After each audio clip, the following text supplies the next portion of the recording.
नमस्कार दोस्तों, आशा करता हूँ कि आप सभी अच्छे होंगे।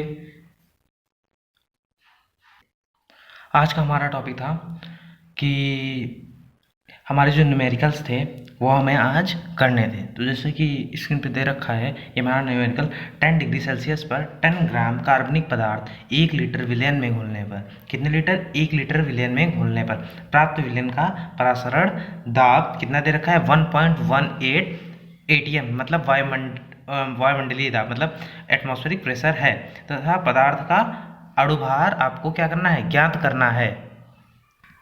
तो सबसे पहले जो कि गिवन है वो सब हम लिख लेते हैं। क्वेश्चन में हमारा टेम्परेचर 10 डिग्री सेल्सियस दे रखा है, तो ये डिग्री सेल्सियस में इसको हम लोग केल्विन में चेंज करने के लिए क्या करेंगे? 273 में 10 ऐड कर देंगे, तो यहाँ पर 283 केल्विन हो गया जाकर। और इसमें वेट क्वेश्चन में हमारा क्या दे रखा है? 10 ग्राम।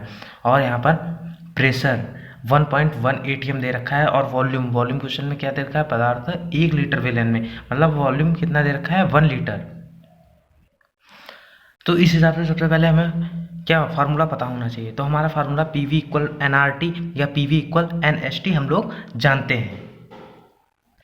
यहाँ पर हम लोग N को W/M लिख सकते हैं। और यहाँ पर M हमारा क्या है? यहाँ पर हमारा M मॉलिक्यूलर वेट है। आफ्टर सिंप्लीफिकेशन यहाँ पर हमारा molecular weight equal weight into ST/PV, ये हमारा फार्मूला आ गया है। देन यहाँ पर हम अपनी सारी वैल्यू पुट अप करते हैं। आफ्टर पुटिंग वैल्यूज़ यहाँ पर आ जाता है 10 इंटू 0.0821 एंड 283। यहाँ पे S की वैल्यू वो आपको याद रखनी पड़ेगी, जो कि क्या होती है? 0.0821। और यहाँ पे प्रेशर दे रखा था 1.18 इंटू वॉल्यूम कितना दे रखा था? 1 लीटर दे रखा था। और इसको हम लोग सॉल्व करेंगे तो हमारा कितना आ जाएगा? 196.90। ये हमारा क्या है? ये हमारा पदार्थ का क्या है? हमारा अणु भार निकल आया है। इसके बाद हमारा नेक्स्ट क्वेश्चन आता है 27 डिग्री सेल्सियस पर 5% यूरिया विलयन का परासरण दाब ज्ञात करो। यहाँ पर सबसे पहले हम लोग को परासरण दाब का फार्मूला पता होना चाहिए, जो कि हमने पहले वाले क्वेश्चन में सिंप्लीफाई करके बता रखा था। तो P equal weight upon molecular weight into ST/वॉल्यूम। यहाँ पर वेट हमारा कितना दे रखा है? 5%। 5% यानी 5 ग्राम है। और यहाँ पर जो हमारा S दे रखा है वो हमारा 0.0821 होता है। और यहाँ पर उसके बाद हमारा टेम्परेचर आता है। टेम्परेचर हमारा 27 डिग्री सेल्सियस आता है। 27 को हम लोग 273 से ऐड करेंगे तो ये हमारा किस में चेंज हो जाएगी? ये हमारा केल्विन में चेंज हो जाएगा। और हम लोग केल्विन में ही टेम्परेचर रखते हैं। और उसके बाद मॉलिक्यूलर वेट आता है। मॉलिक्यूलर वेट यूरिया का 60 होता है। इसका फार्मूला होता है NH2CONH2। इसको आप सॉल्व करेंगे तो इस 60 आ जाएगा। देन आपका ये आता है 1000 और यहाँ पे 100 आ जाता है। या फिर 100/1000 करेंगे तो 1000 ऊपर चलेगा। या फिर इसको लिख सकते हैं, इन दोनों चीज़ को क्या लिख सकते हैं? 0.1 लीटर लिख सकते हैं। और परासरण दाब वाले क्वेश्चन में जनरली आप 0.1 लीटर ही यूज करेंगे। आफ्टर सिंप्लीफाइंग हमारा आंसर आता है 20.53। और इसकी यूनिट क्या होगी? इसकी यूनिट होगी आपका ATM।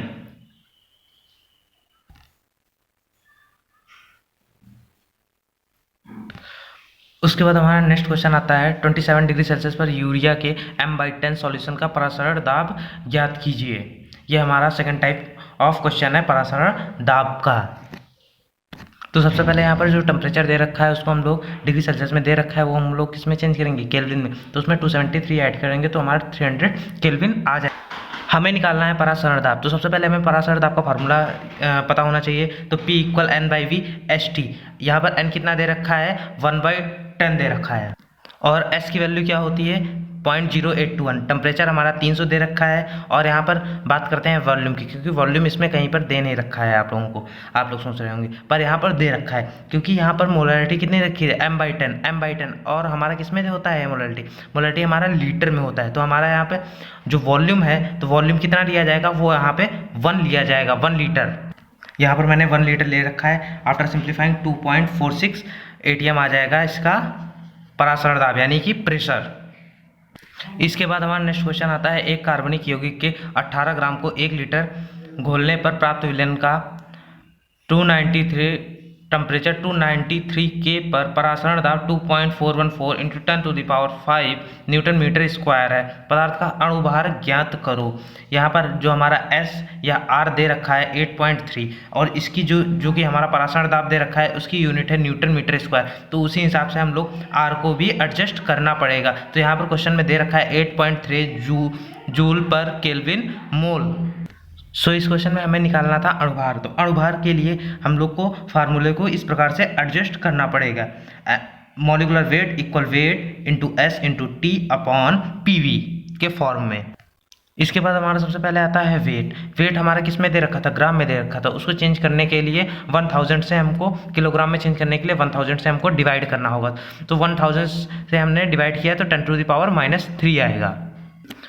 उसके बाद हमारा S आता है। S की वैल्यू 8.3 क्वेश्चन में दे रखी है और यहाँ पर टेम्परेचर 293 केल्विन दे रखा है। इसको हम लोग डिग्री सेल्सियस में होता तब केल्विन में चेंज कर देते हैं और बच्चे अक्सर यहीं पर गलती करते हैं क्योंकि केल्विन में है उसके बाद भी ये 273 ऐड कर देते हैं, जो कि आपको नहीं करना है क्वेश्चन में। और इसकी वैल्यू हम यहाँ पर 293 एज इट इज पुट कर देंगे। उसके बाद आता है प्रेशर। प्रेशर की वैल्यू यहाँ पे दे रखी है 2.414 इंटू 10⁵ न्यूटन पर मीटर स्क्वायर। तो यहाँ पर मैंने इसकी वैल्यू पुटअप कर दी है। उसके बाद यहाँ पे 1 इंटू 10⁻³ कहाँ से आया है, तो यहाँ पर ये क्या है, ये हमारा वॉल्यूम दे रखा है क्वेश्चन में ही। तो यहाँ पर आप 0.1 लीटर लेंगे या 1 इंटू 10⁻³ यहाँ पर -3 क्यों लिया गया है, क्योंकि यहाँ से हमको कैंसिलेशन यहाँ पे कैलकुलेशन में क्या होगा, आसानी होगी। यहाँ से ये कट जाएगा। आफ्टर सिंप्लीफिकेशन 181.33 इंटू 10⁻³ आ जाता है और यहाँ पर केजी में था तो इसको हम लोग चेंज करेंगे ग्राम में, तो क्या है 10⁻³ यहाँ पर कट जाएगा और यहाँ पर आ जाएगा 180.33। यही हमारा क्या है, ये हमारा आंसर है। यहाँ पर भी आपका आंसर सही है पर यहाँ पर क्या है, इसकी यूनिट आपको लिखना पड़ेगा केजी में। तो यहाँ तक करते हैं तो आपका ज़्यादा सही रहेगा। इसके बाद हमारा नेक्स्ट क्वेश्चन आता है 25 डिग्री सेल्सियस पर बेंजीन C6H6 जिसका फार्मूला होता है का वाष्प दाब 639.7 mm यानी मिलीमीटर है। यदि उपरोक्त ताप पर किसी विलेय को क्या बेंजीन में घोला जाए तो सॉल्यूशन का जो वाष्प दाब है वो 631.9 mm हो जाता है। ठीक है, तो विलेन की क्या करना है, हम लोग को मोललता ज्ञात करना है। तो आइए देखते हैं। यहाँ पर हम लोग राहुल्स का फार्मूला जानते हैं, P0 - PS upon PS equal W/M into M/W होता है। उसके बाद हम लोग फार्मूले को इस फॉर्म में लिख सकते हैं। यहाँ पर 1000 से डिवाइड कर दिया है और 1000 से ही इंटू कर दिया गया है। ये क्यों किया गया है, क्योंकि हमें मोलैलिटी फाइंड करना है और ये होता है हमारा मोलैलिटी का formula W into 1000 upon M into capital W। और यहाँ पर आप देख रहे हैं जो विदाउट सर्कल वाला है W/M इंटू 100, ये इसको हम लोग क्या लिख सकते हैं, इसको हम लोग मोललता लिख सकते हैं और ये यहाँ पर इधर आ जाएगा। इसके बाद हम लोग यहाँ पर सारी वैल्यूज पुट करेंगे। बात करते हैं यहाँ पे M हमारा क्या है, M हमारा बेंजीन का मॉलिक्यूलर वेट है। बेंजीन का फार्मूला होता है C6H6 और इसका मॉलिक्यूलर वेट जो आएगा वो आएगा 78। अब यहाँ पर हम लोग इसकी सारी वैल्यूज पुट करते हैं और इसको हम लोग सॉल्व करते हैं तो आता है हमारा 0.158 मोल पर केजी इसकी यूनिट होती है और ये यही हमारी क्या होगी, मोललता होगी। इसके बाद हमारा नेक्स्ट क्वेश्चन आता है 10.8 ग्राम C6H12O6 को 240 ग्राम जल में घोलने पर जल के क्वथनांक में 0.13 डिग्री सेल्सियस की वृद्धि होती है। जल का आणविक उन्नयन स्थिरांक ज्ञात करो। अब यहाँ पर सबसे पहले तो आपको पता है C6H12O6 किस चीज़ का फार्मूला होता है, ये फार्मूला होता है ग्लूकोज का। सबसे पहले इसको सॉल्व करने के लिए हमें एक फार्मूले की आवश्यकता है और वो फार्मूला आपको पता होना चाहिए कि क्या होता है। ये हमारा फार्मूला होगा, यहाँ पर के एज इट इज हमारा आणविक उन्नयन स्थिरांक होगा। ठीक है, तो यहाँ पर हम सारी वैल्यूज पुट करते हैं। हम लोग यहाँ पे वैल्यू पुट कर दिए हैं। डेल्टा टी की वैल्यू यहाँ पे दे रखी थी 0.13 डिग्री सेल्सियस और यहाँ पे 100 एज इट इज। यहाँ पे क्या के हमको फाइंड करना था और यहाँ पे W दे रखा था 10.8 ग्राम और उसके बाद आता है 180 हमारा क्या है, वो हमारा मॉलिक्यूलर वेट ऑफ ग्लूकोज है। C6H12O6 को आप सॉल्व करेंगे यहाँ पर तो यहाँ पर 180 आएगा। उसके बाद आएगा हमारा वेट ऑफ सॉल्यूट होगा आफ्टर सिंप्लीफाइंग के की जो वैल्यू आएगी वो 5.2 आएगी। अगर आपको यूनिट याद है, आप जब ये एग्ज़ाम में करेंगे ये क्वेश्चन, तो आपको अगर यूनिट याद है तब ही लिखेंगे, क्लियर हो तब, नहीं तो एज इट इज़ ऐसे ही 5.2 लिखकर छोड़ देंगे, क्योंकि अगर आप यूनिट गलत लिखेंगे तो इससे आपके नंबर कट सकते हैं।